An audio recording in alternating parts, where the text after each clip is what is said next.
بسم الله الرحمن الرحيم. طه ما أنزلنا عليك القرآن لتشقى إلا تذكرة لمن يخشى تنزيلا ممن خلق الأرض والسماوات العلى الرحمن على العرش استوى له ما في السماوات وما في الأرض وما بينهما وما تحت الثرى وإن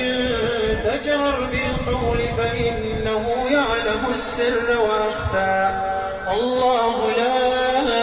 إله إلا هو له الأسماء الحسنى. وهل أتاك حديث موسى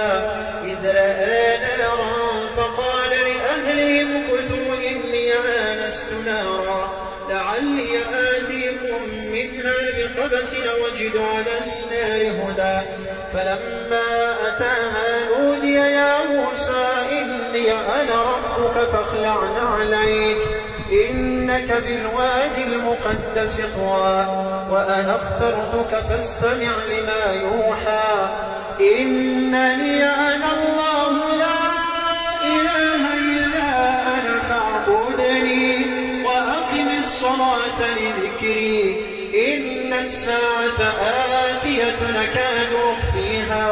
لتجزى كل نفس بما تسعى فلا يصدنك عنها ألا يؤمن بها واتبع هواه فتردى. الله أكبر. الحمد لله رب العالمين الرحمن الرحيم مالك يوم الدين إياك نعبد وإياك نستعين اهدنا الصراط المستقيم صراط الذين أنعمت عليهم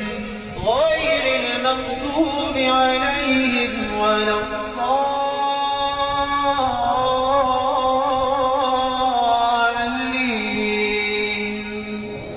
آمين. وما تلك بيمينك يا موسى قال هي عصاي أتوكل عليها وأهش بها على غنمي ولي فيها مآرب أخرى قال ألقها يا موسى فألقاها فإذا هي حية تسعى قال خذها ولا تخف سنعيدها سيرتها الأولى واضمم يدك إلى جناحك تخرج بيضاء من غير سوء آية أخرى لنريك من آياتنا الكبرى اذهب إلى فرعون إنه طغى قال رب اشرح لي صدري ويسر لي أمري واحلل عقدة من لساني يفقه قولي واجعل لي وزيرا من أهلي هارون أخي اشدد به أزري وأشركه في أمري كي نسبحك كثيرا ونذكرك كثيرا إنك كنت بنا بصيرا.